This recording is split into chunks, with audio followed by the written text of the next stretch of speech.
श्री सच्चिदानंद सद्गुरु साईनाथ महाराज की जय। श्री साई दरबार महाराज की जय। श्री साई सच्चरित्रकु साई सच्चरित्रकु साई सच्चरित्रकु जय जय जय। श्री सच्चिदानंद समर्थ सद्गुरु साईनाथ महाराज वारी పాదాలకు శతకోటి సాష్టాంగ దండ ప్రణామాలు అర్పిస్తున్నాం. అలాగే నాకు జన్మనిచ్చిన నా తల్లిదండ్రులకు, నాకు సాయి మార్గాన్ని చూపించి సాయి తత్వాన్ని నేర్పించిన మా అత్తమామలకు, అలాగే నన్ను బాబా పాదాల చెంతకు చేర్చిన మా వారు బాబీ సాయి గారికి, వీరి పాదాలకు నా నమస్కారాలు సమర్పిస్తున్నాను. నా వాక్కులో ఉండి ఈ సత్సంగాన్ని చెప్పించమని బాబాను హృదయపూర్వకంగా ప్రార్థిస్తున్నాను సాయి.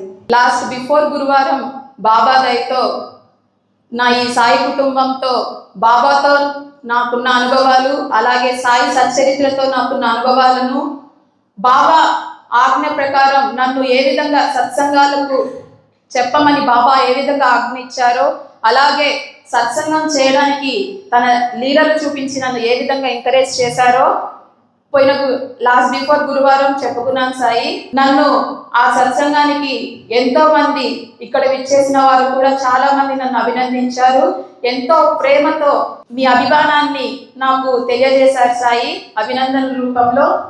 అలాగే ఆ వీడియోను వాట్సాప్లో, యూట్యూబ్లో శ్రీ సాయి దర్బార్ యూట్యూబ్ ఛానల్లో అప్లోడ్ చేయడం జరిగింది. యూట్యూబ్లో కామెంట్స్ రూపంలో, అలాగే వాట్సాప్ గ్రూప్లో కూడా షేర్ చేశాం సాయి. వాట్సాప్లో కూడా ఎంతోమంది వాళ్ళ కామెంట్స్ రూపంలో వాళ్ళ బెస్ట్ విషెస్ నాకు తెలియజేశారు. నాకు వారి ఆశీస్సులు, విషెస్ తెలియజేసిన ప్రతి ఒక్కరికి పేరు పేరున హృదయపూర్వక ధన్యవాదాలు, కృతజ్ఞతలు తెలియజేసుకుంటున్నాను సాయి. సాయిరామ్. ఈరోజు బాబా ఆజ్ఞ ప్రకారం నేను సాయి సచ్చరిత్రలోని 15వ అధ్యాయం సత్సంగం స్టార్ట్ చేస్తున్నాను సాయి. 15వ అధ్యాయంలో మనకి 3 అంశాలు ఉన్నాయి. మొదటిది నారదీయ కీర్తన పద్ధతి, చోల్కర్ చక్కెర లేని తేనీరు, అలాగే 2 బలుల కథ. ఫస్ట్ నారదీయ కీర్తన పద్ధతి. నారదీయ కీర్తన పద్ధతి అనగానే మనకి గుర్తుకొచ్చేది ఎవరు? దాసగాను మహారాజ్ గారు. దాసగాను మహారాజ్ గారి అసలు పేరు గణపతిరావు దత్తాత్రేయ సహస్రబుద్ధే. దాసగాను మహారాజ్ గారు తన హరికథల ద్వారా మధ్యలో తన హరికథలు చెప్పేటప్పుడు బాబా ప్రచారాన్ని, బాబా గురించి ప్రచారం చేస్తూ, బాబా మహిమలను కీర్తిస్తూ ఎంతో మందిని బాబా పాదాల చెంతకు చేర్చిన గొప్ప మహనీయుడు మన దాసగాను మహారాజ్. మహారాష్ట్ర దేశంలో అక్కడ హరికథలు చెప్పే వారిలో, అక్కడ మహారాష్ట్ర సాంప్రదాయం ప్రకారం హరికథలు చెప్పే వాళ్ళు ఎలా ఉంటారంటే ఎంతో ఆడంబరంగా నిండు అంగారకాలు వేసుకొని ఉంటారు. అంటే వాళ్ళు హరికథ చెప్పడానికి వెళ్ళినప్పుడు వాళ్ళు అలంకారం చేసుకుంటారు. అంటే ఒక పెద్ద టోపీ, పొడవాటి కోటు, లోపల చొక్కా, దోవాతి కట్టుకొని ముస్తాబయ్యి హరికథలు చెప్పడానికి వెళ్తారు. అలాగే ఒకరోజు షిరిడీలో మన దాసగాను మహారాజ్ కూడా హరికథలు చెప్పడానికి ఇదే విధంగా టిప్ టాప్గా రెడీ అవుతాడు. పొడవాటి టోపీ పెట్టుకొని, పెద్ద కోట్ వేసుకొని, లోపల చొక్కా, అలాగే దోవాతి కట్టుకొని రెడీ అయ్యి చక్కగా బాబా ఆశీర్వాదం కోసం మసీదుకు వెళ్తాడు.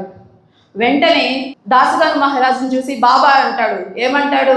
ఏమో ఈ పెళ్లి కొడక, ఇంత చక్కగా ముస్తాబై ఎక్కడికి పోవచ్చున్నావు అని అంటాడు బాబా. వెంటనే దాసగాను మహారాజ్ జవాబిస్తాడు, బాబా నేను హరికథలు చెప్పడానికి వెళ్తున్నానయ్యా అంటాడు.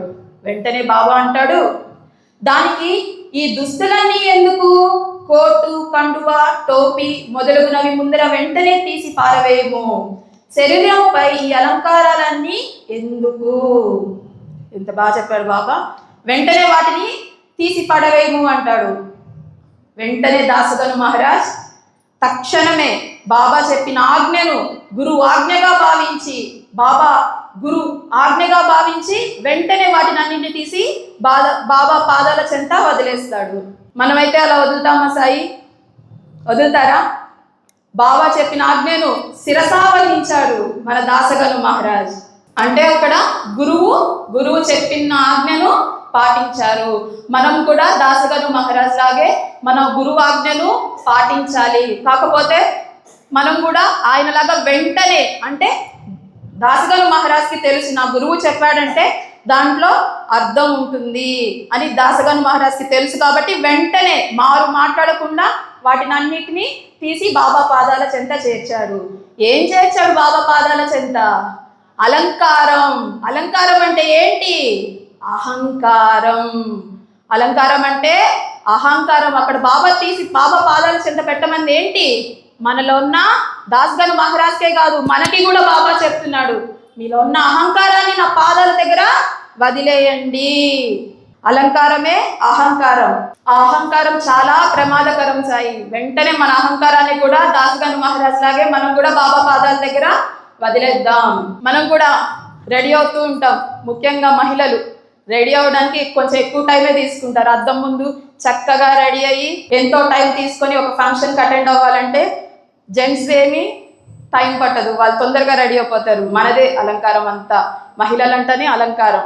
కాకపోతే ఆ అలంకారం అంతా బాహ్య అలంకారం, అదంతా కేవలం ఒక అట్రాక్షన్.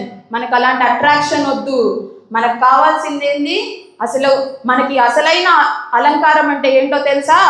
మనం వేసుకునే పట్టు వస్త్రాల్లోనో లేకపోతే వేసుకునే ఆభరణాల్లోనో ఉండదు. మనకి అసలైన అలంకారం ఏంటంటే మన ఆలోచన, మన మనస్సు, మన బుద్ధి.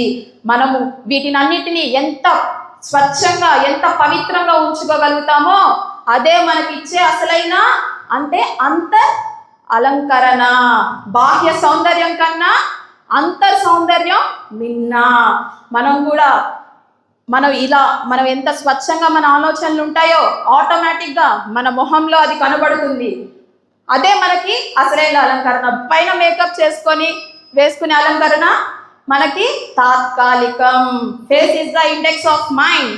అంటే మనం చేసే మన ఆలోచనలన్నీ మన మొహం మీద రిఫ్లెక్ట్ అవుతాయి. అలాగే అసలు మొట్టమొదట హరికథలు స్టార్ట్ చేసిన వారు ఎవరంటే నారద మహర్షి వారు.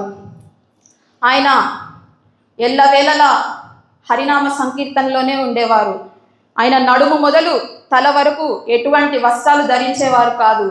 ఒక దోవాతి కట్టుకొని చేతిలో వీణను ధరించి నారాయణ నారాయణ నారాయణ నారాయణ అంటూ ఒక చోట నుండి ఇంకొక చోటకి నిత్యం హరినామ కీర్తన చేస్తూ లోక సంచారం చేసేవారు మన నారద మహర్షుల వారు.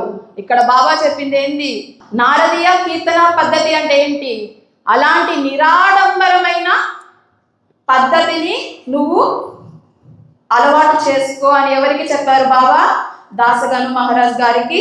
అదే ఇక్కడ నారదీయ కీర్తన పద్ధతి అంటే అలాంటి ఆడంబరాలకు పోకుండా ఆ అసలు మహారాష్ట్ర సాంప్రదాయంలో ఇలాంటి హరికథలు చెప్పడం చాలా అసలు వ్యతిరేకం, పూర్తి వ్యతిరేకం అన్నమాట. కానీ బాబా ఆజ్ఞను శిరసావహించి దాసగను మహారాజ్ అలాగే నారదీయ కీర్తన పద్ధతిని అలవాటు చేసుకున్నాడు. బాబా చెప్పినప్పటి నుంచి, ఆయన చెప్పే ఎన్నో హరికథల్లో బాబా చెప్పాడని అప్పటి నుంచి ఎంతో నిరాడంబరంగా నారదయ్య వారు ఏ విధంగా అయితే చేసేవారో, కాకపోతే ఈయన మెడలో ఒక చిన్న మాల వేసుకొని చేతిలో చిరతలు పట్టుకునేవారు మన దాసగను మహారాజ్. ఆ విధంగా ఆయన దాసగను మహారాజ్ గారు చేసే హరికథల్లో ఎంతో అద్భుతంగా చెప్పేవారు సార్. ఈ హరికథలు ఎంత అద్భుతంగా చెప్పేవారంటే, ఆయన కథల్లో చెప్పేటప్పుడు ఫస్ట్ ఒక పీట వేసుకొని ఒక టేబుల్ ఏర్పాటు చేసుకొని బాబా ఫోటో పెట్టుకొని ఆయన కథలు చెప్పేటప్పుడు మధ్య మధ్యలో బాబా గురించి కీర్తిస్తూ, బాబా లీలలను పాడుతూ, బాబా సాయి నామాన్ని కీర్తిస్తూ, బాబా రూపాన్ని మనసులో ధ్యానిస్తూ ఎంతో చక్కగా సాయి నామ సంకీర్తనే ఆంతరంగికానందం ఆనంద స్వరూపమే బాబా మరో రూపం. ఆ రూపాన్ని ధ్యానిస్తూ ఆ నామాన్నే కీర్తిస్తే మనసే మధురమై తనువే మురియగా, మనసే మధురమై తనువే మురి ఆ భక్తి పారవస్యంలో ఆయన తన తనువుని మర్చిపోయేవాడు. నృత్యం చేస్తూ ఎంతో అందంగా, ఎంతో ఆనందంగా ఆయన ఆనందపడుతూ పక్కన వాళ్ళని ఆనందింపజేసేవారు తన హరికథల ద్వారా. ఆత్మలో పుట్టి గుండెకే ఎగసి గొంతునే దాటి పెదవిపై నడయాడే భావం భక్తి భావం. ఆ భావమే లీలనై, ఆ లీలనే గానమై, ఆ గానమే భజనలై, ఆ భజనలో లీనమై సాగిపోయే ప్రవాహమే సాయి నామ సంకీర్తనం. అది భక్త హృదయాల స్పందనం. ఎన్నో నామాలు, ఎన్నెన్నో రూపాలు, ఎన్నో మంత్రాలు, ఎన్నెన్నో తత్వాలు, ఈ విశాల విశ్వంలో ఎన్నో ఇమిడి ఉన్నా ఇదిగో అద్భుత నామం, బీజాక్షర నామం. అదే సాయి నామం, అదే సాయి నామం, అదే సాయి నామం.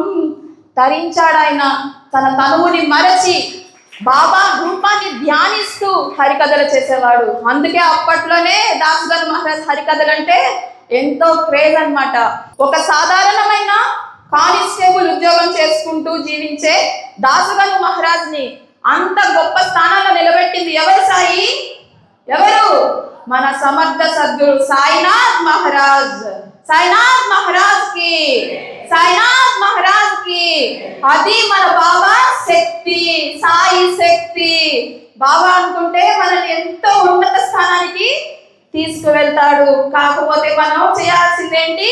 బాబా ఆజ్ఞను పాటించాలి. దాసగను మహారాజ్ ఏ విధంగా అయితే శిరస వహించాడో మనం కూడా ఆయన ఆజ్ఞను పాటించాలి. అప్పుడు మనల్ని కూడా ఎంతో ఉన్నత స్థానంలో బాబా మనల్ని కూడా నిలబెడతాడు. ఇక ఈ అధ్యాయంలోని 2వ అంశం చోల్కర్ చక్కెర లేని తేనీరు. నానాసాహెబ్ చందోర్కర్ ఉపన్యాసాల వల్ల, అలాగే మన దాసగను మహారాజ్ గారి హరికథల వల్ల, హరి కీర్తనల వల్ల బాబా పేరు కొంకణ దేశం మొత్తం వ్యాపిస్తుంది. అలా ఇప్పుడే చెప్పాం కదా, మన దాసగను మహారాజ్కి చాలా క్రేజ్ అని. దాసగను మహారాజ్ గారు హరికథలు చెప్తున్నారంటే ఇప్పటిలాగా పబ్లిసిటీ ఏం లేదు, అక్కడ మీడియా లేదు, సోషల్ మీడియా ఏం లేదు. అప్పట్లో ఏంటంటే మౌత్ పబ్లిసిటీ. ఎలా?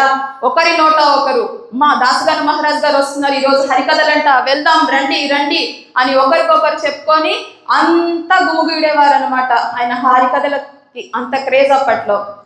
అప్పట్లోనే దగ్గర దగ్గర 2000 నుండి 3000 మంది వరకు దాసగను మహారాజ్ గారు చేసే హరికథలకు హాజరయ్యేవాళ్ళు.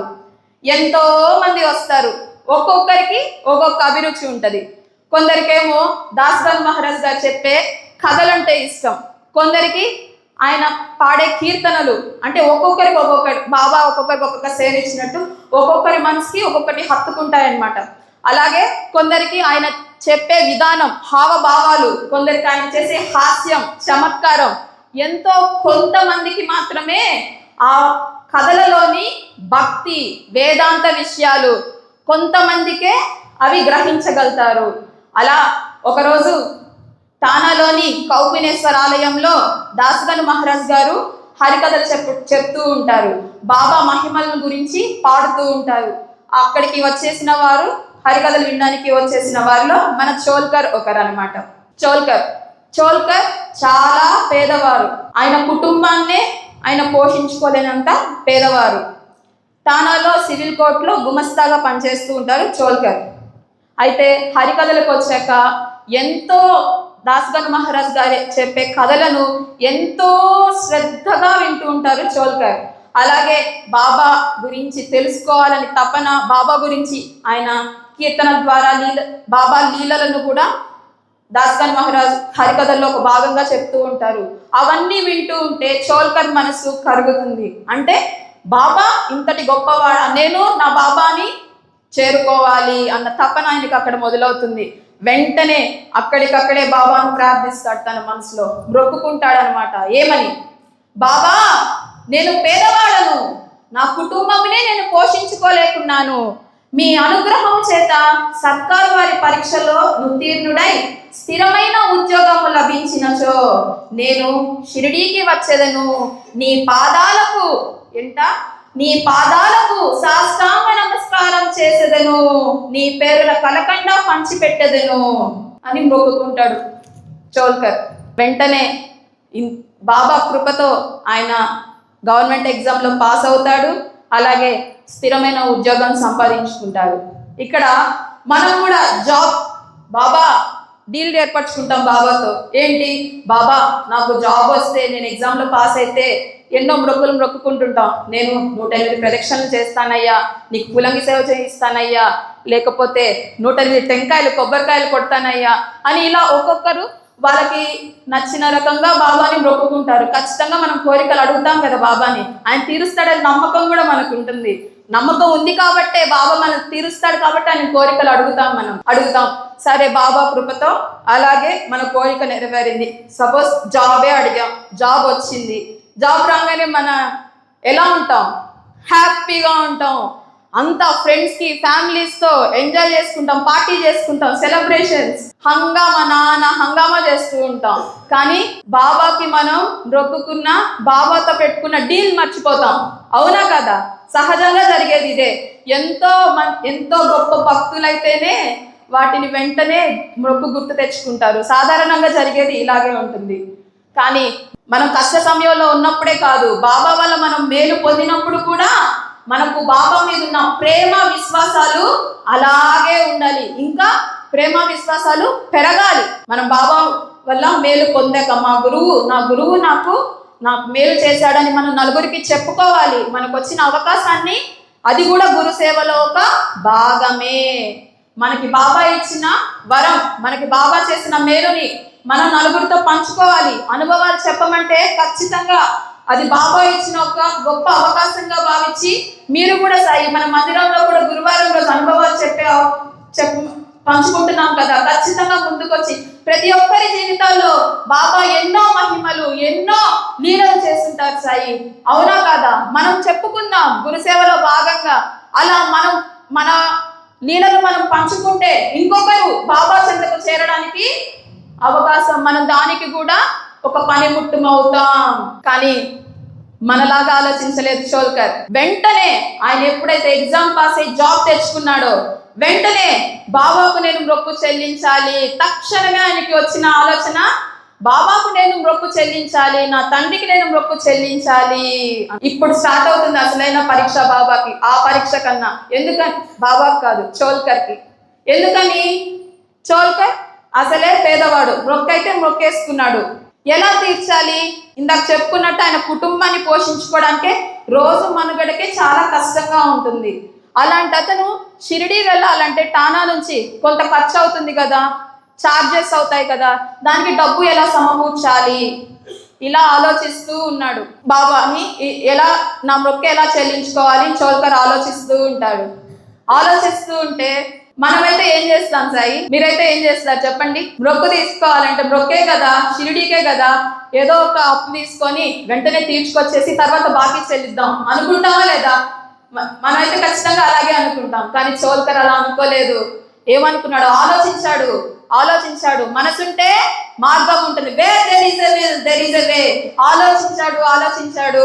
ఎంత మంచి ఆలోచన అతనికి వచ్చిందంటే, ఇక్కడ ఒక మాట ఉంది సచ్చరిత్రలో, ఎవరైనా పర్వత శిఖరములైనా దాటవచ్చును గాని బీదవాడు తన ఇంటి గడపనే దాటలేడు అనేది లోకోక్తి. అంటే ఇక్కడ ఆయన పేదరికం ఆయనకి అడ్డు కాలేదు.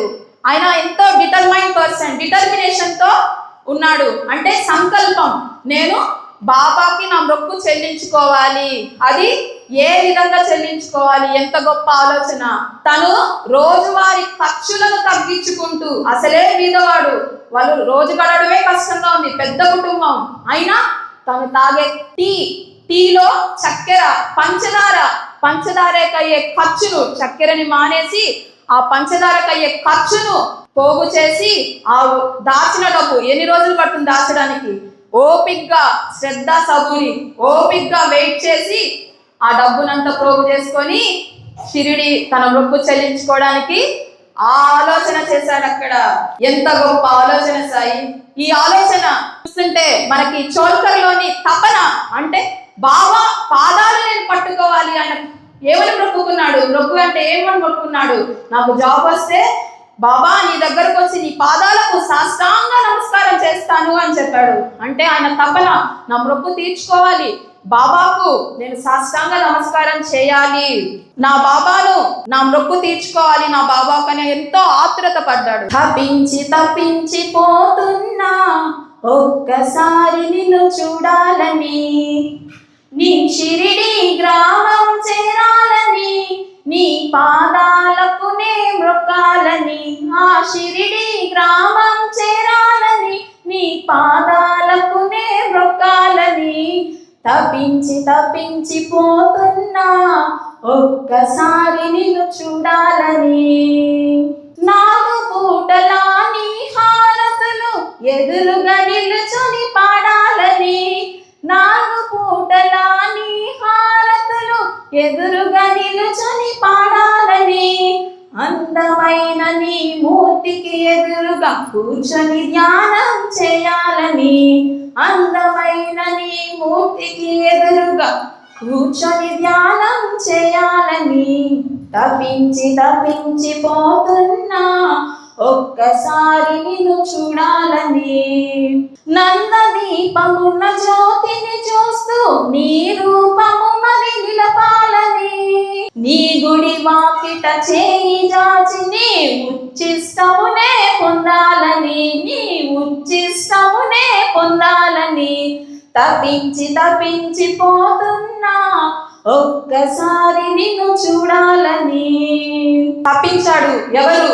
చోల్కర్ తప్పించాడు. బాబా నీ పాదాలకు సాష్టాంగ నమస్కారం చేయాలి అని తప్పించాడు. షిరిడి వెళ్ళాలని తప్పించాడు. ఆయన తపన నెరవేరింది. నెరవేరడానికి ఆయన ఎంచుకున్న మార్గం ఎంతో గొప్ప మార్గం. ఇంకా షిరిడి వెళ్తాడు బాబా దయతో. షిరిడిలో జోగు ఇంట్లో దిగుతాడు చోల్కర్. జోగు చోల్కర్ ఇద్దరు కలిసి మసీదులో ఉన్న బాబా దర్శనానికి వెళ్తారు, ద్వారకామాయికి. అక్కడికి వెళ్ళగానే చోల్కర్ మనసు బాబాని చూసి ఎంతో భక్తి పారవస్యంతో వెంటనే బాబా పాదాలకు సాష్టాంగ నమస్కారం చేసేస్తాడు. అంటే ఆయన ఎంత కష్టపడి వచ్చాడు, నా మొక్కు చెల్లించాలన్న తపన ఆయనలో ఉంటుంది కదా. ఆ తపన మొత్తం బాబాను చూడంగానే సర్వస్వ శరణాగతి, బాబా పాదాలకు సాష్టాంగ నమస్కారం చేస్తాడు. అలాగే బాబాకు ఒక టెంకాయ ఇచ్చి ఇంకొకటి కోరాడు, కలకండ పంచి పెడతానని చెప్పారు కదా, కలకండ కూడా పంచి పెడతాడు. అప్పుడు బాబాతో చెప్తాడు చోల్కర్, బాబా ఇప్పుడు నాకు ఎంతో తృప్తిగా ఉంది, నా మొక్కు నేను తీర్చుకున్నందుకు చాలా తృప్తిగా ఉంది బాబా అంటారు. తృప్తి అంటే ఏంటి? సాటిస్ఫాక్షన్. ఆయనకు ఆ సాటిస్ఫాక్షన్ ఎక్కడి నుంచి వచ్చింది చెప్పండి. ఎందుకు వచ్చిందంటే బాబాని దర్శించడానికి ఆయన తన ఖర్చులను తగ్గించుకొని ఇంకొక ఇతర ఆలోచన చేయలేదు. అక్కడ తన ఖర్చులను తగ్గించుకొని తన సొంత డబ్బుతోనే తీర్థయాత్ర బాబా దగ్గరికి వెళ్ళాడు. అందుకని ఆయనకి అంత సాటిస్ఫాక్షన్, మనశ్శాంతి, ఎంతో తృప్తిగా ఉంది, ఎంతో బాగుంది బాబా అని చెప్పాడు. మనం కూడా ఒక్కసారైనా మన గురుస్థానం షిరిడి కాబట్టి ఇయర్లీ వన్స్ అయినా మనం ఖచ్చితంగా షిరిడికి వెళ్ళాలి సాయి. అక్కడ బాబాను దర్శించుకోవాలి. వెళ్ళామా వచ్చామా బాబా దర్శనం అయిపోయింది హడావిడిగా వెళ్ళొద్దు. బాబాకి కొంత టైం ఇద్దాం. మనకి 365 days ఎప్పుడు ఉండే పనులే. ఉన్న టైం ఆ షిరిడిలో ఉన్న కొద్దిసేపు మనం చక్కగా బాబాతో స్పెండ్ చేయాలి. వెళ్ళి వచ్చామని కాకుండా కనీసం ఒక 3 రోజులన్నా 3 రాత్రులు అక్కడ బాబా సన్నిధిలో నిద్ర చేసి ఎంతో మనకి వచ్చే సంవత్సరానికి కావలసిన మొత్తం బ్లెస్సింగ్స్ ని, అనుగ్రహాల్ని మనం తెచ్చేసుకోవాలి. అదే మనల్ని మనం ఛార్జ్ చేసుకోవాలి. అక్కడ మనం బాబా గురుస్థానానికి వెళ్ళి అక్కడున్న బాబా అనుగ్రహాన్ని మనం తీసుకొచ్చేసుకోవాలి. సంవత్సరానికి సరిపడా, ఒక్కరోజు కాదు, అరపూట గంటకి కాదు, సంవత్సరానికి సరిపడా అనుగ్రహాన్ని మనం తీసుకొచ్చుకోవాలి. అప్పుడు బాబా అంటారు, జోక్కి చెప్తారనమాట, ఏమని, నీ అతిథికి టీ కప్పులలో విరివిగా చక్కెర వేసి ఇమ్ము. బాబా జోక్తా అంటారు. ఏం జోక్ అర్థం కాదు. బాబా బాబా మామూలుగా టీ ఇవ్వమని చెప్పొచ్చు కదా. నీ అతిథి అంటే ఎవరు ఇక్కడ? జోగు ఇంట్లో దిగింది చోల్కర్ కాబట్టి జోగుకి అతిథి చోల్కర్. నీ అతిథికి విరివిగా చక్కెర వేసి ఇమ్ము అంటే ఎక్కువగా చక్కెర వేసి ఇమ్ము అంటాడు. జోక్ అర్థం కాదు, కానీ బాబా చెప్పాడంటే దాంట్లో ఖచ్చితంగా అంతరార్థం ఉంటుంది అని జోక్కి తెలుసు.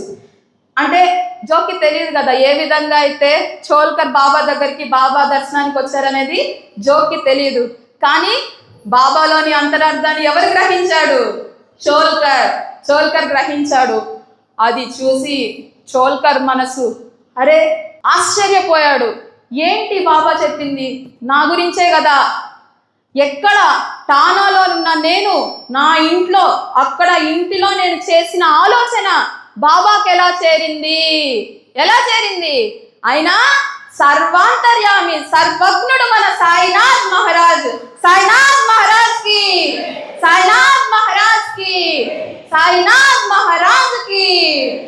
అంటే మనం చేసే ప్రతి ఆలోచన మన ప్రతి కదలిక బాబాను చేరుతుంది. అది మనం ఎప్పుడు కాన్షియస్ లో ఉండాలి, అది మనం ఎప్పుడు గ్రహించి ఉండాలి, ఎరుకలో ఉండాలి. నా బాబా నన్ను చూస్తున్నాడు, పక్కన వాళ్ళు ఎవరు పట్టించుకోకూడదు, మనం ఏవి పట్టించుకోకూడదు. నా బాబాకి నన్ను చూస్తున్నాడు, నేనేం చేసినా నా బాబా కోసం చేస్తున్నాను. అదొక్కటే మనం అనుకుంటాం. మనకు తెలియకుండా ఏదో ఒక చిన్న ఇప్పుడు దొంగతనం చేసే వాళ్ళే తీసుకుందాం అనుకుంటారు, ఎవరికి తెలియదు, ఎవరికి కంటపడలేదు, బాబా దృష్టిలో ఉంటాం. అలా ప్రతిదీ చిన్న మనం చేసే మన రోజువారి పనిలో చేసే చిన్నవి కూడా బాబాకి తెలుసు. ఎప్పుడు మనల్ని మన తండ్రి గమనిస్తున్నాడు, మన తండ్రి అంటుపెట్టుకున్నాడని ఎరుకలో మనం కానుంటే ఎటువంటి ఆలోచన, చెడు ఆలోచన కదా ఎటువంటిది మన మనసుకి రాదు. ఎందుకని? మనతో బాబా ఉన్నాడు, బాబా నన్ను గమనిస్తున్నాడు అని మనం నిత్యం ఎరుకలో ఉండాలి. ఇక్కడ సచ్చరిత్రలో బాబా చెప్పున్నారు, వాని మ్రొక్కు ప్రకారము తనకు రావలసిన కండ చక్కెర ముట్టినదనియు తేయాకు నీళ్ళల్లో చక్కెరను ఉపయోగించకపోవుటయను రహస్య మనో నిశ్చయమును చక్కగా కనుగొనినని చెప్పాను. బాబా ఇట్లా చెప్తాడు. చూడండి సాయి, ఇక్కడ బాబా ఎంత గొప్పగా చెప్తున్నాడు, ఎంత బాబా ప్రామిస్ చేస్తున్నాడు మనందరికీ. బాబా వాగ్దానం ఇస్తున్నాడు, హామీ ఇస్తున్నాడు. ఏమని? నా ముందర భక్తితో మీ చేతులు చాపినచో. ఏంటంట? బాబా ముందర భక్తితో మన చేతులు చాపినచో వెంటనే ఇమీడియట్లీ రాత్రింబవళ్ళు డే అండ్ నైట్ 24/7 నీ చెంత నేనుండెదను. ఎంత బాగా చెప్పారు సాయి. ఒక్కసారి సాయి అని మనం పిలిస్తే వెంటనే ఆయన రాత్రింబవళ్ళు ఎవరుంటారు సాయి మనం అంటి పెట్టుకొని? ఎవరుంటారు? మన సాయినాథుడు ఇక్కడ చెప్తున్నాడు, నేను ఉంటున్నాను. ఉన్నాడా లేదా? మన వెంట బాబా ఉన్నాడా లేదా? ఇప్పుడు ఇక్కడ మనతో కూర్చొని ఉన్నాడా లేదా? బాబా అనుగ్రహం ఉంది, బాబా ఉన్నాడు కాబట్టే ఈరోజు మనం అంతా ఇక్కడ ఆయన ఆజ్ఞ ప్రకారమే ఇక్కడంతా మనం కలిసి ఈరోజు బాబా గురించి మనం సత్సంగం చెప్పుకుంటున్నాం. అలాగే నా దేహము నిచ్చటనున్నప్పటికీ ఏంటంట? నా దేహము నిచ్చటనున్నప్పటికీ ఎక్కడ? షిరిడీలో ఉన్నప్పటికీ షిరిడీలోనే కూర్చొని లోకం పాలిస్తున్నాడు.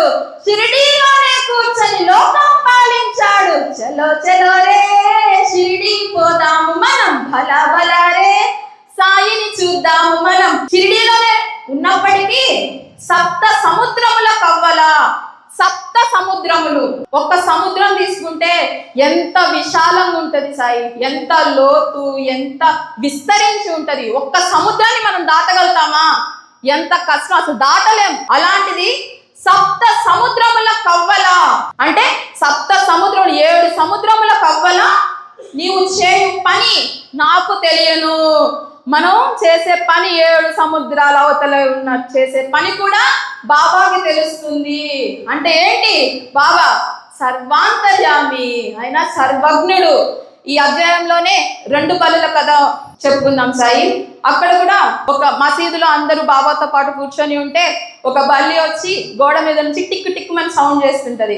ఇలాగే బాబా దగ్గరకు వచ్చిన వారిలో ఒక భక్తుడు బాబాని ప్రశ్నిస్తాడు, బాబా బలి చేయు శబ్దానికి అర్థం ఏమిటి? అది ఆకలితో ఉన్నదా లేదా ఏమన్నా కీడు శంకిస్తుందా అని అడుగుతాడు. అప్పుడు బాబా చెప్తాడు, లేదు నాయన, తను వాళ్ళ చెల్లెని కలుసుకోబోతున్న సంతోషంలో ఆనందిస్తుంది, ఆనందంతో గెంతులేస్తుంది అని చెప్తాడు. అక్కడ ఉన్న వాళ్ళందరికీ అర్థం కాదు. ఏంటి బాబా ఇలా చెప్తున్నారు, బల్లి వస్తుందా, బల్లి వస్తుందని ఇక్కడ వాళ్ళ చెల్లి వస్తుందని అక్క సంతోషపడుతున్నాడు. కానీ బాబా చెప్పాడంటే దాంట్లో ఏదో ఒక అర్థం ఉంటుందని తెలుసు, అందుకని కామ్గా ఉంటారు. కొద్దిసేపట్లోనే ఔరంగాబాద్ నుంచి ఒక అతను వస్తారు బాబా దర్శనానికి. గుర్రపు రౌతు. గుర్రము ఆకలితో ఉంటుంది, ముందుకు వెళ్ళదు. దానికి ఆకలేస్తుంది కాబట్టి ఉలవలు గుర్రంకి సమర్పించాలని చెప్పి తన దగ్గర ఉన్న సంచిలో నుంచి ఉలవలు తీసుకురావడానికి వెళ్తాడు గుర్రపు రౌతు. ఆ సంచి తీసి విదిలిస్తూ ఉంటాడు, దుమ్ముంటే విదిలిస్తూ ఉండంగా అందరూ చూస్తూ ఉండంగా దానిలో నుంచి ఒక బల్లి కింద పడుతుంది. ఆ బల్లి వెంటనే వెళ్ళి టిక్కు టిక్కుమని ఇందాక అరిచింది కదా, ఆ బల్లిని కలుసుకుంటుంది. కలుసుకొని ఇద్దరు ఎంతో ఆనందంగా ఎన్నో రోజుల నుంచి కలిసి చాలా కాలం అయింది కదా, మనం కూడా మన రిలేటివ్స్ వస్తే ఎలా ఫీల్ అవుతాం, అలాగా గిర్రన తిరుగుతూ మసీదు మొత్తం గెంతుతూ ఎంతో సంతోషంగా ఆడుకుంటూ ఉన్నాయి. ఇక్కడ మనం గమనించాల్సింది ఏంటి, ఎంత దూరం, ఔరంగాబాద్ ఎక్కడ, షిరిడి ఎక్కడ, బల్లి వస్తుందని బాబా ఎలా గుర్తించాడు అంటే, బాబా ఇక్కడ మనుషులలోనే కాదు సకల జీవులలో బాబా ఉన్నాడు. సర్వజ్ఞత, సర్వాంతర్యామి, సర్వాధికారి, సర్వశక్తివంతుడు, సర్వవ్యాపకుడు, ప్రతి జీవిలో ఈ సృష్టి మొత్తం వ్యాపించి ఉన్నాడు మన సాయినాథ్ మహారాజ్, సమర్థ సద్గురు. అందుకే ఆయన సాక్షాత్తు పరబ్రహ్మ స్వరూపుడు. సాయిరామ్, సాయినాథ్ మహారాజ్ కి, సాయినాథ్ మహారాజ్ కి, సాయినాథ్ మహారాజ్ కి. ఇక్కడ ఇంకో మాట చెప్తున్నాడు సాయి. అక్కడ మనం ఏంటంటే సర్వజ్ఞత, బాబా అంతా ఇందాక చెప్పుకున్నట్టు మనం చేసే ప్రతి పని, ప్రతి కదలిక, అక్కడ బల్లి జీవి, ఆ జీవి కూడా వస్తుందని బాబా గ్రహించగలిగాడు. అంటే మనకు చెప్పేది ప్రతి జీవిలోనూ నేనున్నాను అని బాబా చెప్తున్నాడు. ప్రపంచమున నీకు ఇచ్చవచ్చిన చోటుకు పోవుడు, నేను నీ చెంతనే ఉండదను. ప్రపంచంలో ఇంగ్లాండ్, ఆస్ట్రేలియా, అమెరికా, యూరోప్ ఎక్కడికన్నా వెళ్ళు, ఇక్కడ గుడిలో ఒక్కటే ఉన్నాడా బాబా, షిరిడిలో ఒక్కటే ఉన్నాడా, లేడు. ఏమంటున్నాడు, నువ్వు ఎక్కడికి వెళ్ళు, నీకు ఇచ్చ వచ్చిన చోటుకు వెళ్ళు, నేను నీ చెంతనే ఉంటాను. ఎంత మంచి ప్రామిస్ బాబా మనకు చేస్తున్నాడు. ఆయన మన చెంతనే ఉంటాడంట. మనం ఎక్కడికి వెళ్ళినా, మనం ఎంత కష్ట సమయంలో ఉన్నా, మనం ఎంత దూరంలో వెళ్ళినా బాబా మనతో ఉన్నాడు అని బాబా ప్రామిస్ చేశాడు, చెప్తున్నాడు. నేను నా నివాస స్థలము మీ హృదయమునందే కలదు. నా నివాస స్థలము బాబా మన హృదయాల్లో ఉన్నాడు. ఎక్కడ? మన హృదయాల్లో. మన హృదయాల్లో ఉన్న బాబాను నీ హృదయంలో లేరా? మీ హృదయంలో లేరా? అందరి హృదయాల్లో ఉన్నాడు కదా. కానీ మన హృదయాల్లో ఉన్న బాబాను మనం గుర్తించట్లేదు. మనలోనే బాబా ఉన్నాడు. బాబా చెప్పాడు, మనలోనే మన హృదయాన్ని పాలించేవాడు మన సమర్థ సద్గురు సాయినాథ్ మహారాజ్. మన హృదయాల్లో మనం మన లోపల చూడాలి. అట్లా చూడగలిగితే బాబాను మనం అర్థం చేసుకోగలుగుతాం. అప్పుడు బాబా అనుగ్రహం మన మీద ఎప్పుడూ ఉంటుంది. బాబానే మనలో ఉన్నాడండి, ఇంకా మనకేం భయం. బాబా నాతో ఉన్నాడు. ఇక్కడ చెప్తున్నాడు, నేను నీ శరీరంలోనే ఉన్నాను. మన హృదయంలో మన శరీరంలో బాబా ఉంటే బాబా మనతో ఉన్నట్టు కాదా? మనం ఇంకా ఎంత ధైర్యంగా ఉంటాం. మనం బాబా మనతో ఉన్నాడంటే ఆనందం, బాబా నాతో ఉన్నాడు అన్న ఆనందం. ఇంకోటి చెప్తున్నాడు సాయి, ఎల్లప్పుడూ మీ హృదయాలలోనూ ఏంటి, ఎల్లప్పుడూ గుళ్ళో ఉన్నంత సేపు కాదు, లేదా మనం పూజ చేసుకున్నంత సేపు కాదు, లేదా దేవుడికి సంబంధించిన ఒక కళ్యాణంలో పార్టిసిపేట్ చేసినప్పుడే కాదు, ఎల్లప్పుడూ, ఆల్వేస్, నిరంతరం మీ హృదయములలో, సర్వజన హృదయాలలో, మన హృదయాల్లో సర్వజన అంటే ప్రతి ఒక్కరి హృదయాలలో కల నన్ను పూజింపుడు. మనం ఇప్పుడు అందరం సాయి సాయి అని పిలుచుకుంటున్నామా లేదా? అంటే ఎందుకని? పిలుచుకున్నంత మాత్రం సరిపోద్దా? ఎదుటి వారిలో సాయి బాబా రూపాన్ని, బాబాని మనం చూడగలగాలి. గుళ్ళో ఉన్నంత సేపు కాదు, బయట మెట్లు దాటితే మన ఆలోచనలు మారిపోతాయి. అలా కాదు, నిత్యం సర్వజన హృదయాలలో బాబాని మనం చూడగలగాలి. అలా ఎవరైతే నన్ను ఈ విధంగా గుర్తించదరో వారు ధన్యులు, పావనులు, అదృష్టవంతులు. ఈరోజు మనమందరం కూడా బాబాను అడుగుదాం, మనం కూడా అలాంటి ధన్యులం అవ్వాలా లేదా? బాబాని అడుగుదాం మనం, బాబా చోల్కర్ లాంటి భక్తిని నాకు ఇయ్యయ్యా, ఆయన నీ కోసం పడే తపనలో కొంత తపనైనా నేను పడేలాగా చేయయ్యా, నీ అనుగ్రహం ఉంటేనే నేను నీ పాదాల దగ్గరికి చేరగలుగుతాను తండ్రి అని అడుగుదాం మనం. తప్పకుండా బాబా మనకి సమాధానం ఇస్తాడు. బాబా మనకి ఆయన ఆశీర్వాదాలు, ఆయన అనుగ్రహాన్ని ఖచ్చితంగా ప్రసాదిస్తాడు. చోల్కర్ ఏ విధంగా అయితే పంచదారను మానినట్టు మనం కూడా ఈరోజు మనలో ఉన్న చెడు గుణాలను, చెడు లక్షణాన్ని, అసూయ, కోపం, ద్వేషం లేదా అబద్ధాలు చెప్పే గుణం, చిన్న చిన్నవి, వీటిలో ఏదో ఒక గుణాన్ని ఈరోజు మనం బాబా పాదాల దగ్గర వదిలేద్దాం. అలా వదిలేయడానికి మీరందరూ సిద్ధంగా ఉన్నారా? సిద్ధంగా ఉన్నారా? అట్లయితే మనం ఆ విధంగా వదలగలిగితే బాబా మన జీవితాలను, మన బ్రతుకులను కూడా పంచదార కన్నా తీయగా మారుస్తాడు. సాయిరామ్. శ్రీ సచ్చిదానంద సద్గురు సాయినాథ్ మహారాజ్ కి, అఖిలాండ కోటి బ్రహ్మాండ నాయక రాజాది రాజ యోగి రాజ పరబ్రహ్మ శ్రీ సచ్చిదానంద సమర్థ సద్గురు సాయినాథ్ మహారాజ్ కి, సాయి దర్బార్ మహారాజ్ కి, సాయి